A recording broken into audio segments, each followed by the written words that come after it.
And ano yung pangalan ng head of police Cagayan noon? 请问那个时候你说那个警长，就是卡格yan的警长，他叫什么？就是坐在中间的那个。我英文也说不准，反正我就没关系。他叫阿狗啦。阿狗啦。阿狗啦，阿狗大概念。阿狗啦，阿狗大。我也说不到。Okay, so my English is not very fluent, but I call him Akola or Akoda. So that's SP Pro Tempore has corrected you. He's the former chief PNP. 他就是那个 Acorda， 他以前是国家警察的警察长。I think the president of companies is well aware other people whom he meets. So mukhang matagal na po ba kayo magkakilala? 请问你 ng dating chief PNP? Kasi sa picture na ito, medyo mas lumang picture. Regional director pa siya. I think that photo was... Yes, SP Pro Tempore. I think that photo was taken when PNP Chief Acorda was still the regional director of the province.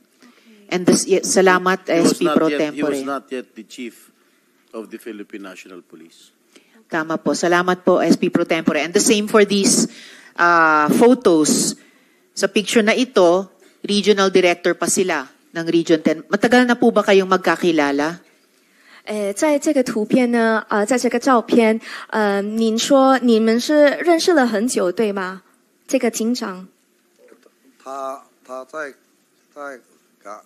嘉阳工作的时候，我们认识的。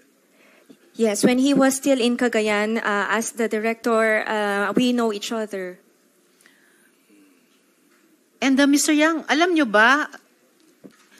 ba, meron kayong warrant of arrest mula sa China para sa fraud?